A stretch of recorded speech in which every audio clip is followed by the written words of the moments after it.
I'm Big Blue, bringing you the best of New York Giants sports talk and entertainment. Boy, my allergy medicine must really be working because that is the second day in a row. That one was awesome. All right.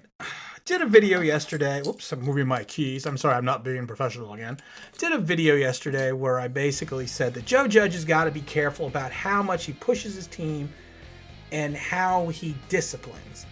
And I'm not saying it as a bad way, but like I said, I gave the example of Greg Schiano, Les Steckel.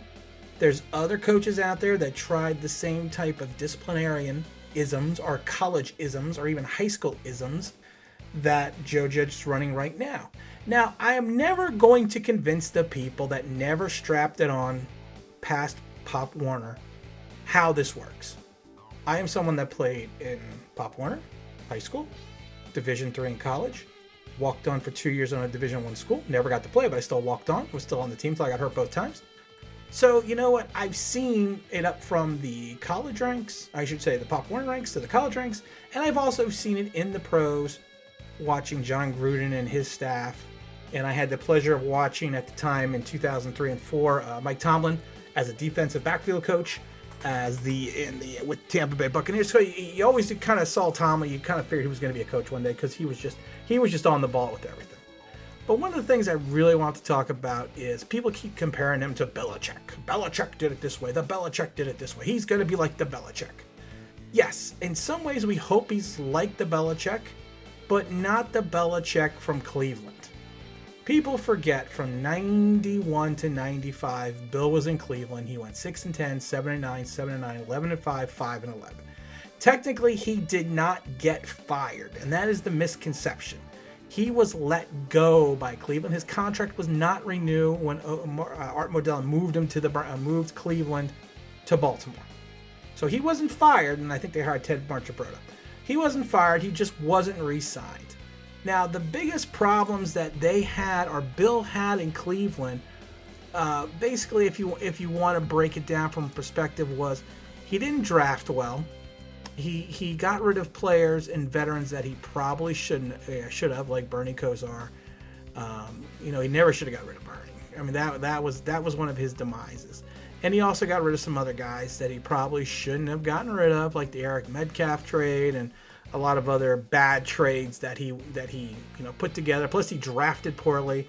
But like I said, he also cut veterans that he probably shouldn't have. Basically, what they said about Bill in Cleveland was he was inflexible.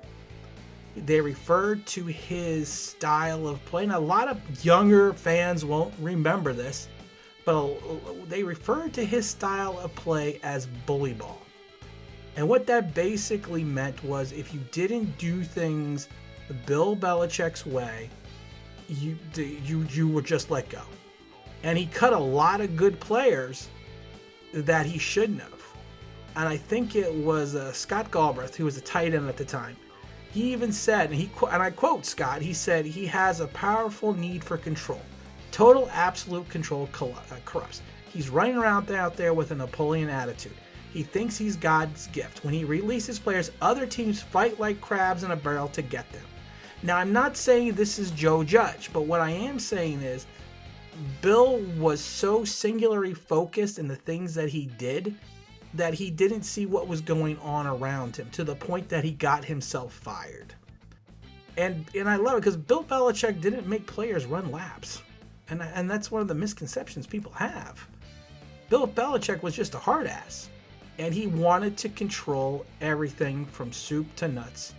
And he kind of did the whole, I'm the CEO, but I'm in charge of everything.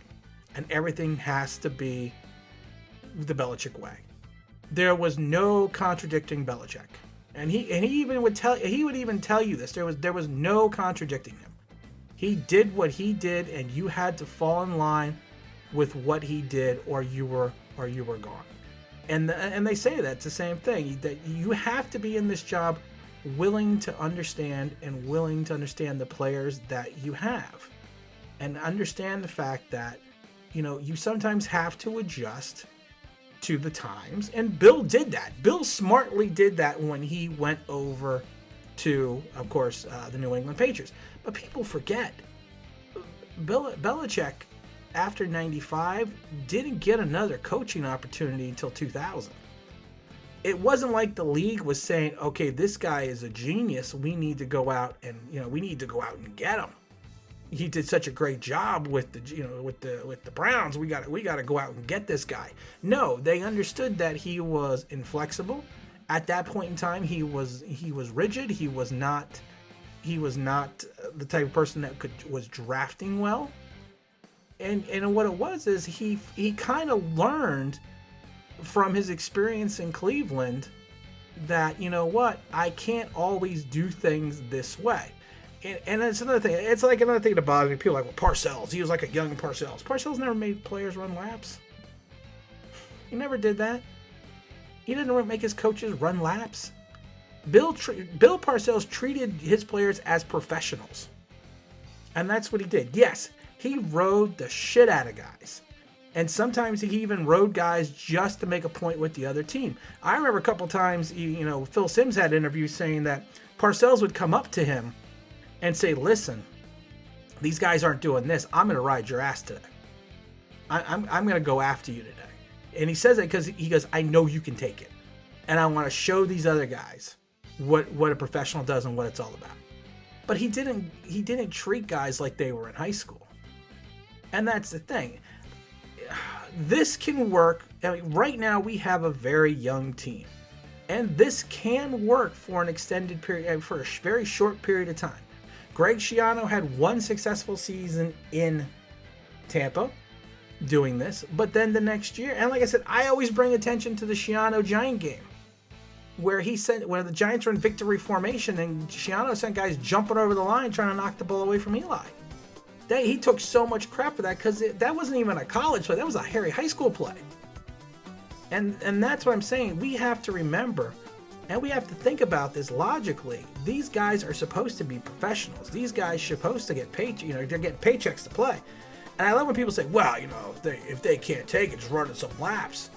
You know what? It's like you work your way up through your entire career to Pop Warner, to college, to finally getting drafted, to playing in the NFL, and you're a 5-6 year veteran. And some guy who's not much older than you comes in here and tells you got to run laps. You got to, what are we going to, I even said it before, what are we going to do, suicide drills next? He has to be careful because he could also go towards the Tom Coughlin situation and almost lose the team. I mean, think about it. In the Super Bowl season, Coughlin almost got fired and lost the team. It wasn't until Strahan said, these guys are professionals, you got to lighten up. You can't do things this way. It's just a way of the culture. And like I said, this is going to, I'm not saying that Judge, and I'm going to get blasted for it, but I'm not saying Judge is in the wrong. I'm not saying he shouldn't do what he's doing. People are like, well, this is going to install discipline on the team.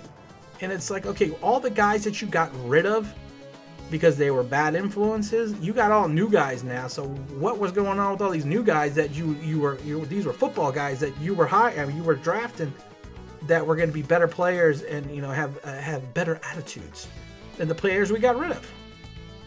And I'm just saying, it just aggravates me when I see people, they're saying, wow, you don't do this, you don't do that, and you got to do this. No, unless you've actually played to a certain level in life, you understand you're in the pros. Like I said, you don't want to regress. And I gave a point to someone online where I said, listen, let's say you're at a job for 5-6 years and you've progressed up the ladder. Then a new guy comes in who's a little bit younger than you, says to you, or a little bit older than you, comes in, takes the job above you and says, okay, you now have to go back and do what you did 5 years ago. People are going to be like, if you're in the office environment, you're going to be like, no, I don't want to do that. I'm just saying that Judge and I hope people listen to the end. I'm just saying that Judge needs to be careful. Because trying to compare him to Belichick, seeing this, I compare him to Cleveland Browns Belichick. I don't compare him to Patriots Belichick. I don't even compare him to Saban with this. And like I said, it's just an interesting approach that has proven does not work in the NFL. You're not reinventing the wheel. Les Steckel, former Marine, set up an obstacle course, ran laps, did this. He went 3-13 his one season in '84. Got fired the next year. Why? Because the players hated him. They didn't want to play for him. And that's the thing. You need to and to tell me, well, the coaches are running it too. That's just showing that he's on par with everyone. You know what it is to me? You need to have Joe Judge run laps when he makes a mistake. That'll show me more that he is practicing what he preaches. So just from my perspective, and like I said, I've seen it in high school, I've seen it in college, I've seen it in the pros. You need to treat men like men and professionals like professionals. And that's what these players are in the NFL. And I think Sterling, I think it was Shannon Sharp, I can't remember who did. I put out the video first and then Shannon Sharp had a video out. So or was on whatever TV shows I really don't watch.